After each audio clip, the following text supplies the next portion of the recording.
Just about every homeowner has seen their home value drag down in the past couple of years. I know I have, a lot. Prices have plunged a fifth on average from their peak in 2006. So how can you recoup some of your losses?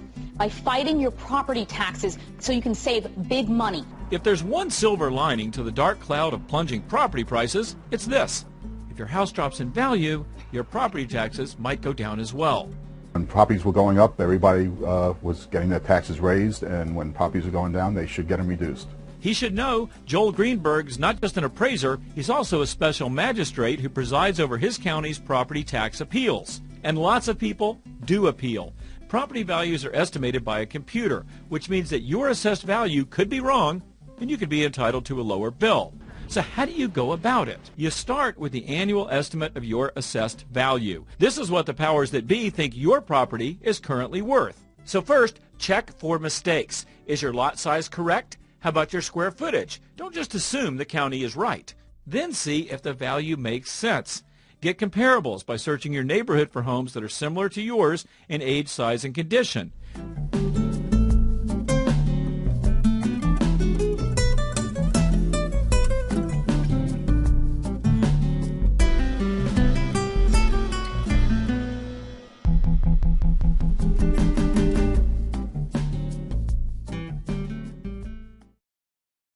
The single most important thing is to get an appraisal on the property, because that's a professional giving me his opinion on what the property is, as opposed to coming in and just telling me that you think the property values are lower. All right, so let me explain to you a little bit why this and how this is so important to you. So your property taxes are based on the value of your home, right? In 2006, even 07, our homes were worth a lot more.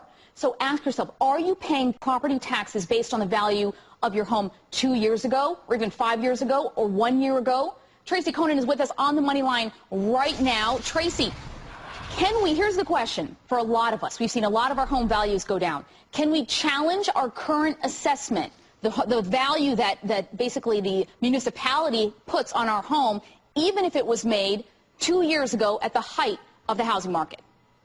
A homeowner should absolutely challenge their assessment if they believe it's too high. You know, the house is often assessed, and then that value is carried forward from year to year and used as a basis for the future assessments.